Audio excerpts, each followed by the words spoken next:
Hello, my name is Carl Surrey and this is a video tutorial for two Facebook groups, Fans of Serif Software and the Affinity Designer and Photo group. Welcome to this Affinity Photo tutorial where I want to do a very quick look at a slightly different way to do color popping.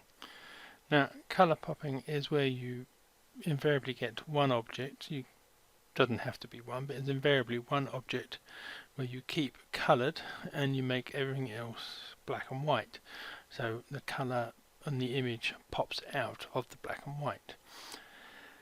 Traditionally you would do this by duplicating your image and then add in hue saturation or HSL adjustment,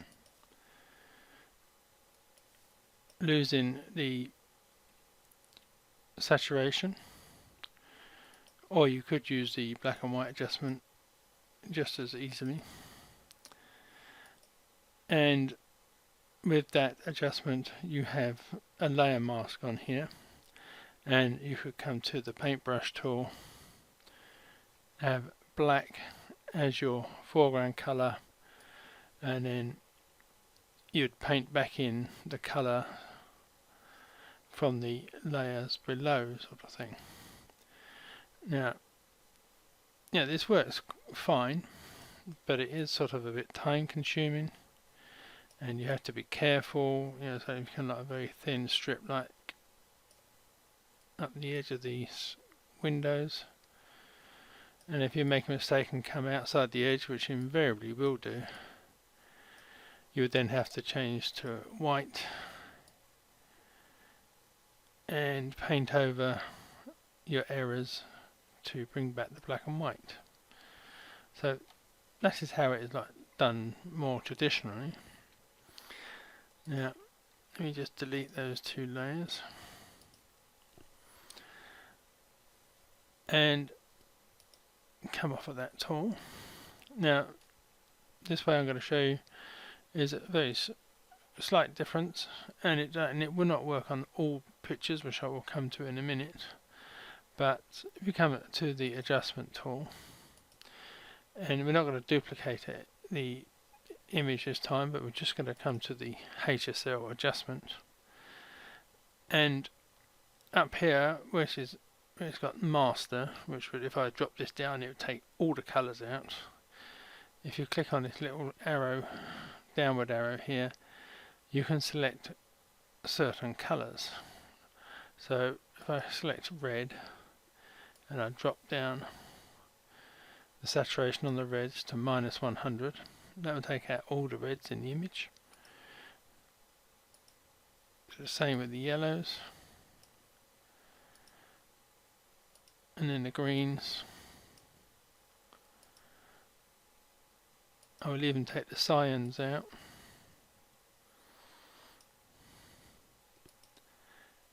And the magentas, and then that just leaves the blue in the image. So you've got nice clean edges and you don't have to worry about making any mistakes.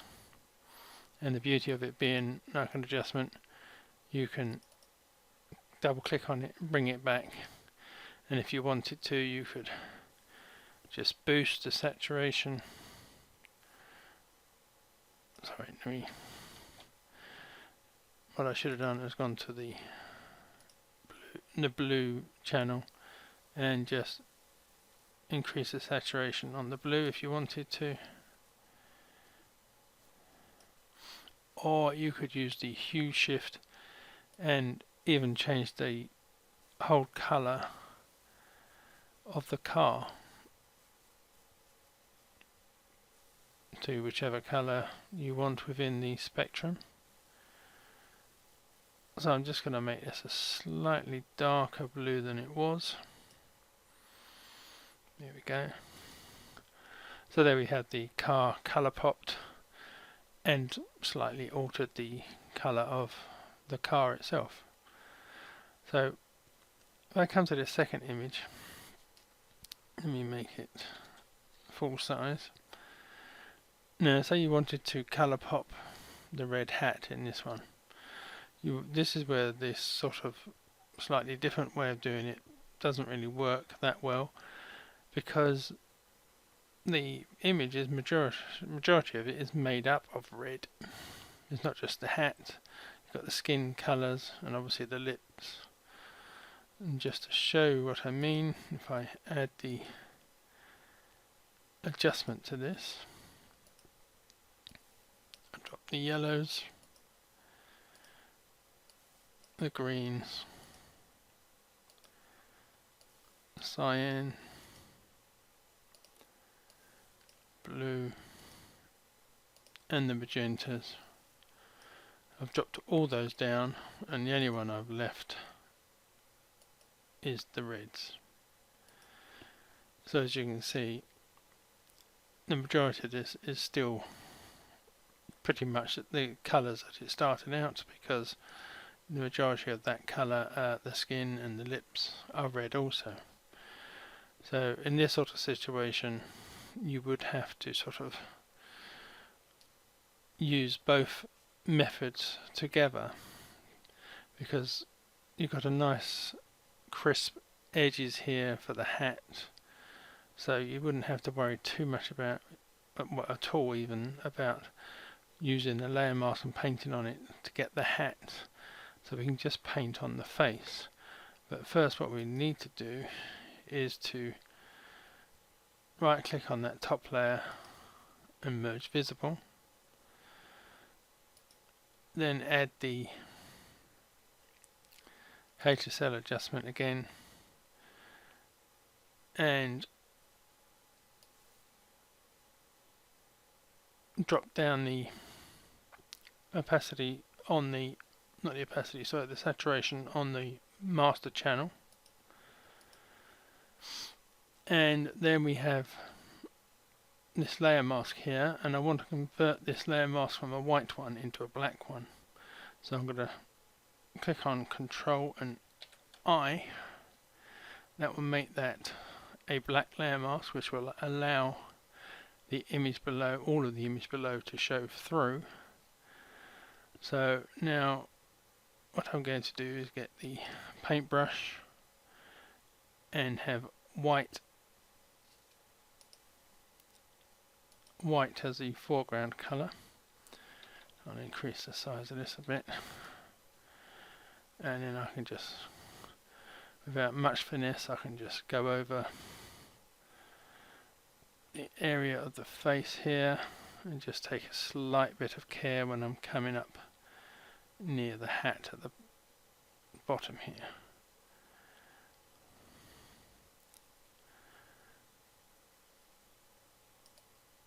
So there you have it. So you can either, if the image will allow you, you can just use the HSL adjustment to drop out all the colours bar the one you want.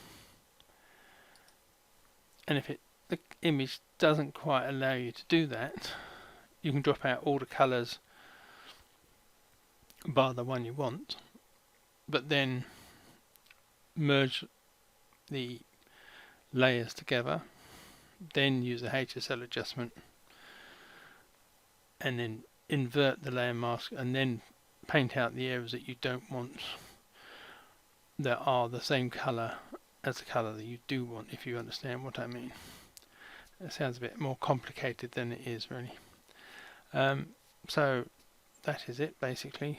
Hopefully this will help you if you want to do a very quick colour pop.